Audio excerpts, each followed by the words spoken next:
So I'm gonna just do a little dream time. I'm like in the bathroom, okay? But I'm gonna do a little bit of a dream time just to also not forget the dream, which is a strategy of mine. So I'm fasting against eating and drinking in dreams and all that. And like I said, like I've had other dreams of like other stuff or people trying to do this or that in the dream these days or whatever. So I'm gonna tell you the one that was like this morning, and it was like this morning. So basically, I don't 100% understand where I was, but wherever I was when the dream first started was kind of like in a house setting. And I don't remember everything or everyone who was around me. I just know that there was like some kind of cake, and I was supposed to like give the cake to someone or carry the cake, and the cake was really small and little, but it toppled over. And then me in the dream, when the cake toppled over, I don't know, because it was as if like I wasn't really fond of like the people who were in the dream, but I don't remember what was going on too much behind, like besides that.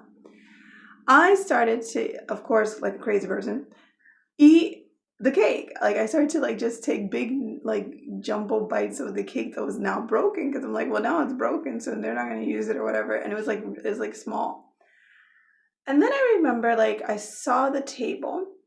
It was like a table, and this table had like change and maybe like jewelry and stuff like that on the table. Now I didn't focus too much on it, but I just knew that like I had glanced in it and I saw that there was like stuff all over the table, like it was messy with just all sorts of stuff. And then I left. And then it's like as if I think I was in Barcelona again, but it was weird. My father's dead. I didn't see him or anything like that. Supposedly in the dream, it was as if he was talking to me, but I didn't see a phone in my hand. It's as if I could just like hear him. And I was just telling him like, yeah, it's in Barcelona, but look, there's snow on the ground. And that was very poignant because it doesn't snow in Barcelona very often at all. Okay. And I was like, I said it twice in the dream to him. I'm like, there's snow on the ground. But it's in Barcelona, and I distinctly said that twice. I don't remember what he said, but he said something like warning me, like admonishing me about something, which is what my father usually used to do, like when I was a teenager. Like he said something like a warning. So that was after the eating part of the dream.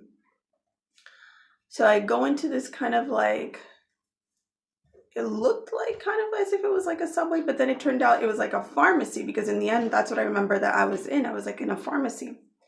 So I have like some paper or some receipt, and I don't remember all the other details. I swear to you, I don't remember all the other details. There was a lot of details that whatever of like individuals, but nothing whatever. But I go in.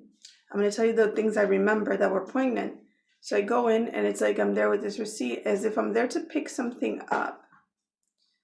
That's how I felt.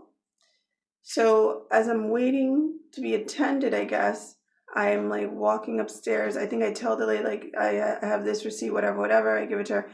And then as I'm upstairs, I'm like looking, and I'm looking at like some of the products.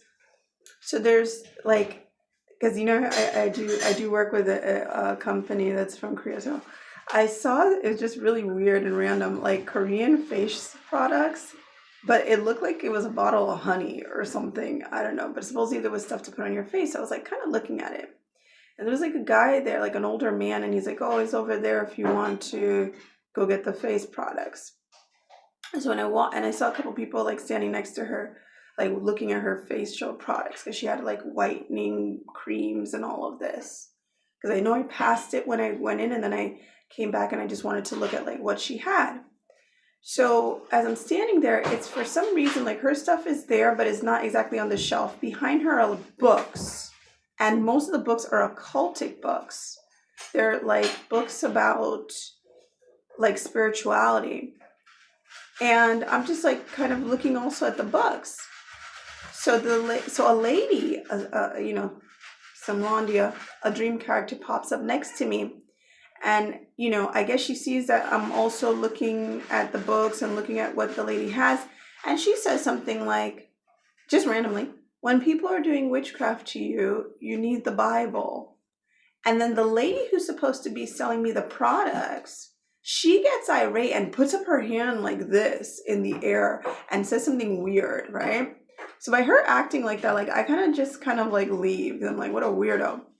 So by that time, I go back around, and the lady who's the pharmacist, she comes back like, nope, nope, I can't give you any change. The next time you come, I'll give you your change. That's what she says to me. And I get a little bit upset in the June. I'm like, what do you mean you can't give me back my change? I was like, well, can you give me something that's worth the €2? Because it was as if like she had to give me back like €2 or something. And she selects to give me a yellow toothbrush. And then I leave kind of like abated because she's given me something, even though she hasn't given me money. And then I'm walking outside, like leaving the building, the premises. But then it's like, I feel like for whatever reason now, it's like the premises was like a job interview. I don't know. It feels weird. So I see one person who, honestly, I don't know any of these people. Do not know them whatsoever. But supposing in the dream is as if I do. And one is Caucasian. I don't know why. I thought she was like Jewish. I don't know why. Just really random. Just these are just like things that like you feel in the dream, right? And then I see also that there's another woman of color, and one is on like, okay, so to my right, coming towards the building that I'm leaving, is like the Jewish lady or friend, because they're both young. She was younger. And then on the left side leaving is the lady of color, and she's older. Maybe she's like in her 50s.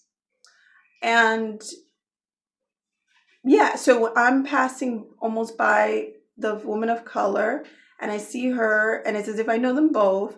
And for whatever reason, like I just felt like I said hi to both of them, and I made sure like because I felt like I was saying hi to the Jewish lady and talking to her, and then like I felt like maybe the black lady thought I wasn't going to talk to her because the other lady was there. So I kind of made it a point to like also say hello to her, to like as if like I had the impression of like, you know how like in junior high school, like when you have one friend and then another friend passes, and then like you kind of ignore one friend and you just talk more to the other one.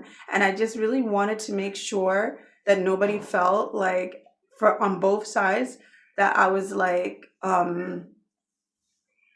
ignoring any of them. Like if I'm talking to you, I can say hi to you in public, and I can say hi to you in public. It was just weird because I don't know who these folks are in the dream, but it was as if like they spoke to me and they spoke politely or whatever, and then I kept it moving. And then I kept walking after just kind of telling them this and that. I don't even know what I was talking about in the dream, because I was like talking about something like, yeah, I came for something. Like, I don't even know what I was talking about, honestly. Anyways, that was just pretty interesting. The dream before that, I think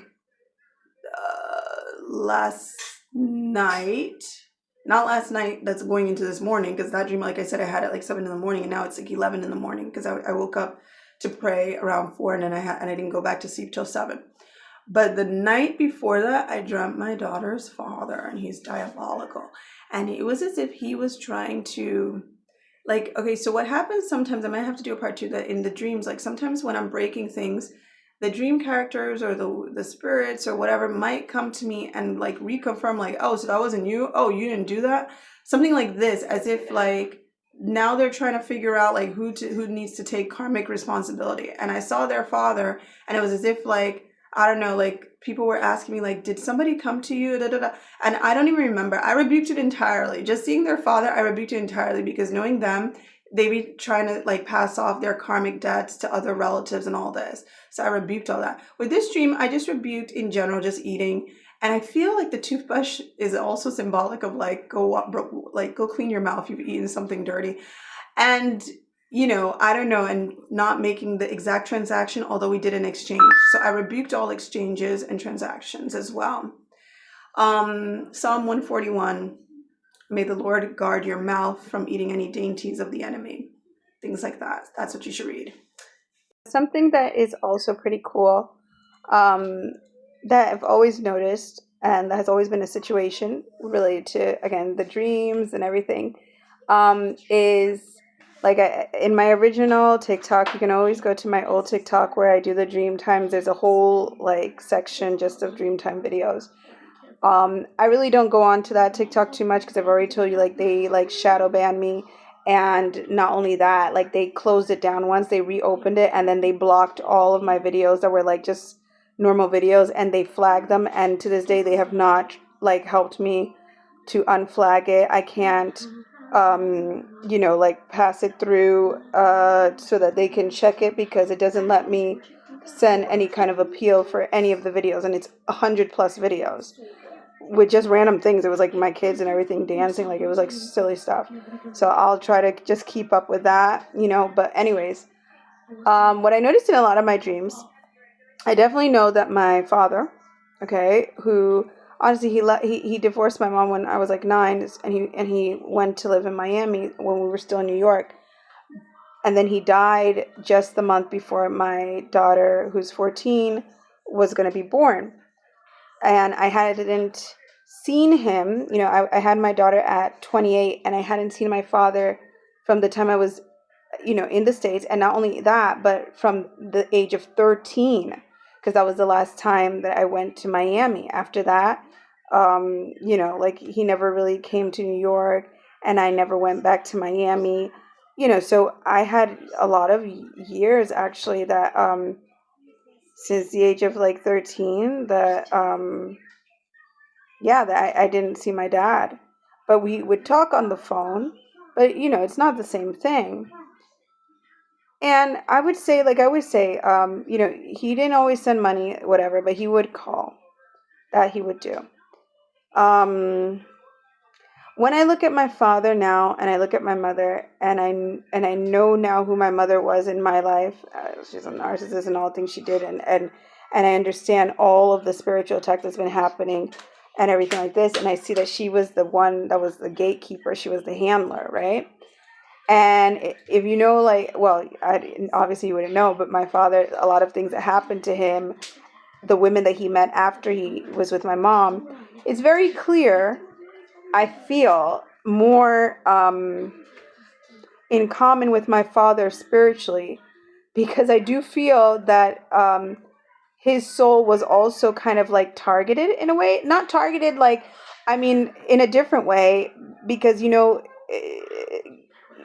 the way that you meet certain people and the people who come into your lives and how they try to, mess up your lives or take what you have. And in the end, the wife that he last married was the one who she took the property that he wanted for me. Just like, a lot of shenanigans, and I'm not going to go into all that, right? But I'm just saying, I do, and his relatives did also claim, or she claimed, his widow, that they did witchcraft spell work after he died. They were like afraid that he was going to, I guess, come back. He's Jamaican, so there's Caribbean stuff. So they actually did some kind of spell work, and they buried him in a certain way. So, all these things, like after he died, I remember I used to light candles for him in church, and I used to pray a lot and mention him in prayer in the mass and all that. And I really feel like, unfortunately, like, he lost the game in the simulation, because he wasn't aware of certain things. So I do feel that spiritually, like, I mean, maybe my spirit was just, number one, just different, so I surpassed certain things. So even to this day, like, when I have certain dreams, like, he might pop up. When he initially died, I dreamt him a lot. First, it sounded just like you were getting a radio signal, and he was talking about other stuff. And then it was only when I went back to New York with my daughter, like in 2013, it was like when I really felt that he was like solely concentrated on me, like he was seeing everything happening around me. And he just told me, like, I love you. And he was sad. And I hadn't dreamt him so much after that, maybe a little bit, like trying to protect me, trying to do certain things. And that was before I even started praying.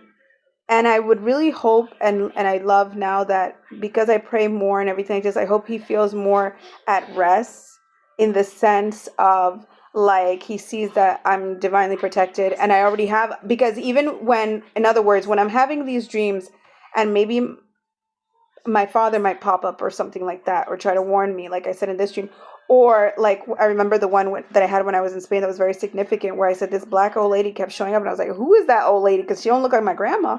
And I was like, is that me as an old lady? Who is that lady? Like, I don't know. I was thinking all sorts of stuff, but she would pop up as if she was coming to like intervene. But before they even come to intervene, there are already other entities, like angelic presences, that are already making sure that like, whatever is trying to be done is not going to happen. So it's like they even before they step in, there's already like other protections that are just, there aiding me. So, and I don't know what to say to you, because like I said, it's not to like always speak bad about my mom, but definitely, between her and the other individuals, I really do feel like, if you, from things that I've heard and how I've heard it explained in, especially like the Christian community, like she was the head witch of the family, put it that way. She didn't have to light incense, she didn't have to light candles, but the way she was able to manipulate everyone around her and do like flying monkeys and try to break me down, and just kind of always be there to this day, even as I was awakening, right? I would try a lot of times, and like I told you, there are many stories I have on my other TikToks, like how I just realized like this woman just really just doesn't like me, and there were things that were being shown to me in dreams about her, just the way she would just, how narcissists, like they let slip out certain things, like, she would make these like, what do you think, that you're competing with me? And I was a teenager, I didn't know what the hell she was talking about. So just like these kind of things that they would like slip out and say like weird stuff, which shows that she obviously felt like competition, or she obviously felt a rivalry. And I don't know. Sometimes I'll be watching these like videos on YouTube where they're like talking about like, I don't know, maybe it applies to a lot of people, but sometimes the way my algorithm works, it kind of gives me like things as if it's like kind of telling you bits and pieces about the people who used to be around you. But yeah, just a completely spiritual difference between how I relate to her and who I recognize she is in this world to me. Um, and who knows? I don't know all the details. Like, how do I know that she didn't purposefully kind of do things to like push my father away so that she could be the sole person handling me? Like, I don't know. You know what I mean? Um, because like I said, there's like real world situations, but at the same time, that it's all spiritual. So if everything has been around me, this kind of like plot and this kind of coordination, there's no coincidence, and everything is working in a certain way to keep certain people who are anointed or who are chosen ones, whatever, under control, so that they don't entirely wake up. You know what I mean? Like, everything is orchestrated. But yeah, one thing I can swear and I can say is that from the time my father died till this day, even if like lately he hasn't had to like pop up so many times in dreams, but he might occasionally, like he's always been the one trying to protect me and cover me.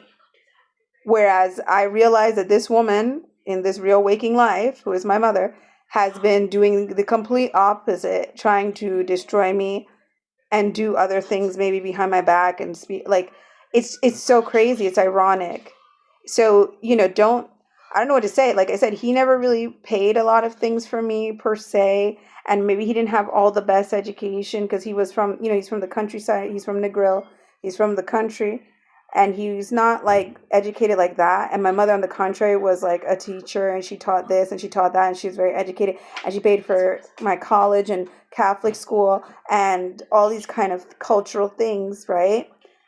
On the outside, to demonstrate what a good mother she is. And if I'm the way I am, it's because of her, because she used to say things like that. But it's just to show you that all of these facades that are egotistical in the end don't matter, because what really matters is what's in your heart. And maybe the person who doesn't always have everything to give you might be the one who loves you more than another person who claims that they do and just shows it from a material way.